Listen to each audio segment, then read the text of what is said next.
The first time I heard it, I thought someone was breaking in.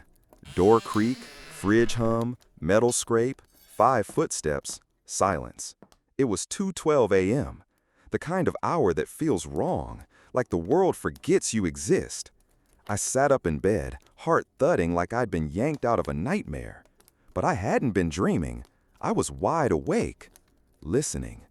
The sounds came one by one, spaced too perfectly to be random. The door from my roommate Kelly's room, the fridge swinging open, the unmistakable rasp of a knife dragged across a plate or countertop. Then footsteps, 5 of them, slow, measured, like someone crossing a stage. And then, nothing. No door shutting, no returning steps, just a vacuum of silence so thick it made the air feel heavier. It pressed against my chest and didn't let up until I heard birds outside hours later. I chalked it up to nerves. First week in a new place, unfamiliar sounds, whatever. But the next night, same thing, same time, 2:12 a.m. sharp. Door, fridge, knife, steps, silence. This time, I waited for something more. Maybe a voice, a cough, anything. But the silence was worse. It was full of presence, like something had moved into the room and was holding its breath. By the 4th night, I wasn't just hearing the pattern, I was counting it. Door, fridge, knife, 1, 2, 3, 4, 5. Stillness. I told myself it had to be Kelly, sleepwalking maybe. People do weird stuff at night. I even looked it up. Parasomnia, nocturnal behavior. It made sense on paper. But sleepwalkers don't move like that. Not with precision. Not like they're rehearsing something burned into them. By night 5, I was afraid to sleep. I lay there staring at the ceiling, counting down to 2:12, pulse thudding louder with each second. And when the ritual began, I didn't move. I just listened, paralyzed. I thought maybe I was losing it. So I asked her, casual, over breakfast, "You ever get up in the middle of the night?" Kelly looked up from her phone, sipped her coffee, and said with complete calm, "No, I sleep straight through." I watched her face. No twitch, no hesitation. She believed it. That made it worse, because I'd been awake every night. I'd heard her. And the silence after those 5 steps wasn't just eerie. It was personal, like something on the other side of the wall was waiting for me. After a week of it, the pattern wasn't just disturbing, it was consuming me. Every night I waited for it, like a prisoner counting down to execution. The digital clock burned in the dark, 2:12, and then it would begin, as if cued by something ancient and invisible. Creak, hum, scrape, 5 steps, silence. I stopped pretending it was sleepwalking. It wasn't. Sleepwalkers shuffle, they stumble, they don't perform. Kelly's steps were exact, surgical. I needed proof, something outside of my own deteriorating sanity. The next night, I placed my phone on the kitchen counter, voice recorder on, plugged in, screen dark. I lay in bed wide awake, watching the numbers tick toward 2:12. It happened again. I heard it clear as ever. Door opening, fridge humming, the knife dragging, the steady 5 steps. But I didn't move. I just listened, hand clenched tight around my blanket. In the morning, I played the recording. Nothing. Silence. Not even ambient room noise. It was like the app had failed, or the sound itself had been erased. I checked the settings. I tested it during the day. It worked perfectly. So I tried again. The next night. The same setup, same sounds in the dark, same stillness after. But when I hit play the next morning, nothing. I started writing it down. Not just the time and the pattern, but every detail I could remember. I kept a notebook under my pillow, scribbling with shaking hands in the dark. 2:12, door, fridge, knife, 5 steps, silence. Every page started to look the same. My handwriting grew frantic, like I was trying to trap the thing on paper. But it didn't care. It came anyway. And the kitchen was changing. I'd wake up and find the fridge slightly open, a knife in the drying rack that hadn't been there before. Once, there was a thin reddish smear across the linoleum floor. When I checked again an hour later, it was gone, not cleaned, vanished. The world split into two versions.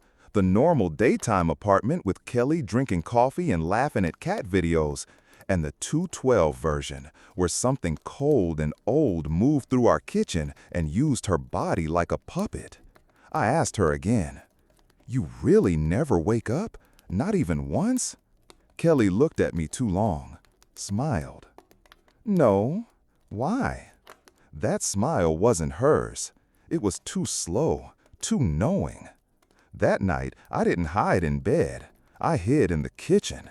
I killed every light in the apartment, sat on the cold tile, crouched behind the kitchen counter, heart pounding so hard I could hear it in my ears. I held my breath, knees tucked, fists clenched. The only light was the faint glow of the digital clock on the microwave. 2:11 a.m., 1 minute left. I stared at the hallway. My mouth was dry, my stomach twisted so tight it felt like it might snap. 2:12. The door creaked open. There she was. Kelly stepped into the hallway, barefoot, wearing the same white nightgown I'd seen her wear to bed. It should have looked soft, comfortable, but it didn't. It looked wrong, because smeared across the front was blood. Dark, thick, still wet. It clung to her like something had reached through her and left a mark. She didn't walk like a person. She drifted. Her arms hung limp, her head tilted slightly to one side, her eyes open but vacant, like glass marbles in a mannequin. She moved straight to the fridge, opened it. The hum rattled the silence. Then her hand reached into the dish rack. She picked up the knife, dragged it across a plate. Clink. Then she stepped forward. 5 slow, deliberate steps. 1, 2, 3, 4, 5, and stopped. She stood there, in the center of the kitchen, the knife glinting under the fridge light. Her body stiff, her back to me. And then her lips began to move. No sound, just slow, deliberate shapes, like she was speaking to someone I couldn't see, repeating something. And then, with a sudden, jerking motion, she stabbed the air. Not once, not wildly, but with precision. A clean thrust, a twist of the wrist. Her entire body followed through, like it had done this 100 times, like it had muscle memory. I knew it then. She wasn't sleepwalking. She was replaying something. The blood, the knife, the steps, the silence. She was reliving her own murder. I couldn't stop myself. I whispered, "Kelly." Her head snapped toward me. The crack of her neck turning was too fast, too sharp. Her eyes locked onto mine, empty, lifeless, but focused now. And then she smiled. Not human, not kind, crooked, wrong. She took a step forward, the knife swinging slightly in her hand. Then she spoke. Her voice sounded like it had been dragged through gravel. "You shouldn't be here." I stumbled backward, crashing into the counter. A glass fell and shattered. The sound jolted her.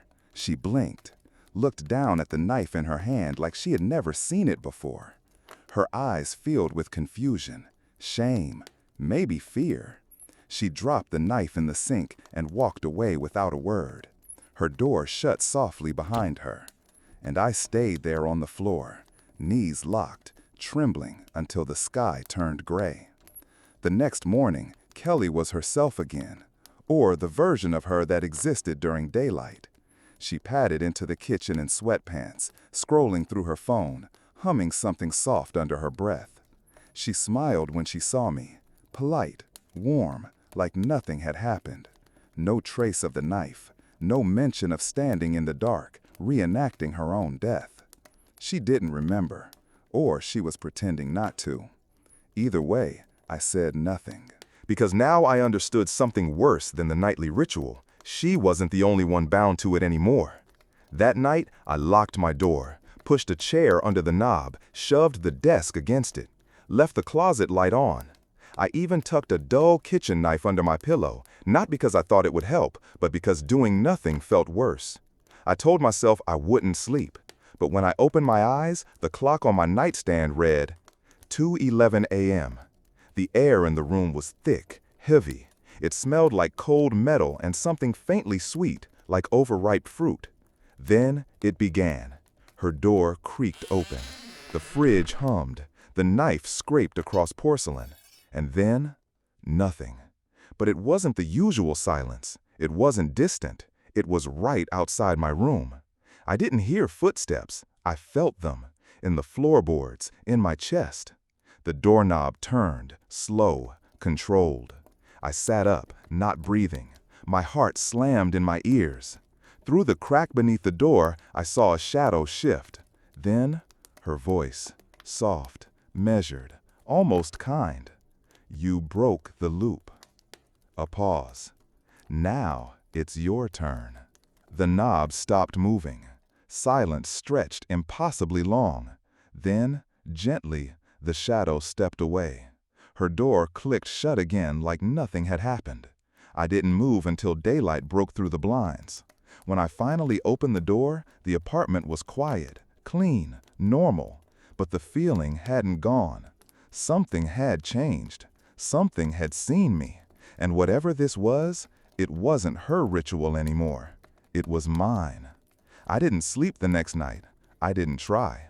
I kept every light on, sat at the kitchen table with my phone in one hand and the dull knife in the other.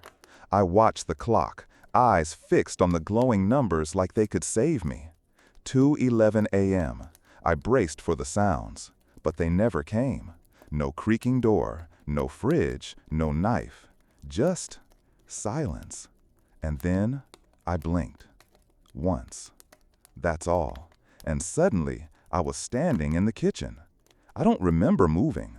I don't remember getting up. But there I was. The fridge was open, spilling pale light across the floor. The knife was in my hand. Cold. Real. The silence pressed against me like a wall. I tried to breathe, but my chest wasn't listening. Then, behind me, came 5 footsteps. Slow, steady, not mine. I turned. Kelly stood at the edge of the hallway, wearing her white nightgown, eyes wide and empty. Her lips moved silently. She wasn't walking this time. I was. I looked down at my hand. The knife felt familiar now. Too familiar. Like it belonged there. Like it had always belonged there. A part of me wanted to scream, to throw it away, to run. But my feet stayed planted. My arm lifted against my will. I wasn't dreaming. I wasn't possessed. I was remembering. Somehow, I was remembering something that hadn't happened yet. Something I hadn't done, but was about to. Behind me, the footsteps stopped. Kelly whispered something I couldn't hear. Then she smiled. That same crooked, knowing smile. The smile I used to fear. Now, it was mine. I understood now. The loop hadn't ended. It had shifted. Whatever force owned 2:12 a.m. had passed the weight onto me. And it was my turn to carry it. I'm writing this while I still can, before it starts again tonight. Because I know how it goes now. The door will creak. The fridge will open. The knife will scrape. 5 steps. Then silence. And someone will watch me from the dark, thinking they're safe, thinking they're just a roommate, until I turn and smile and say, "You broke the loop. Now it's your turn." Well, that's the end of tonight's story. The knife is back in the drawer, the fridge is closed, and the hour has passed, for now. But remember, some rituals don't die. They just wait for someone new to notice them. Thank you for sitting by the fire with me. I hope you'll come back next time. Same place, same darkness, maybe not the same you. Before you go, tell me this. If you heard footsteps in your kitchen at 2:12 a.m., would you go check, or would you stay frozen in bed and hope it passes you by? Good night, Wanderer, and don't forget to lock your door.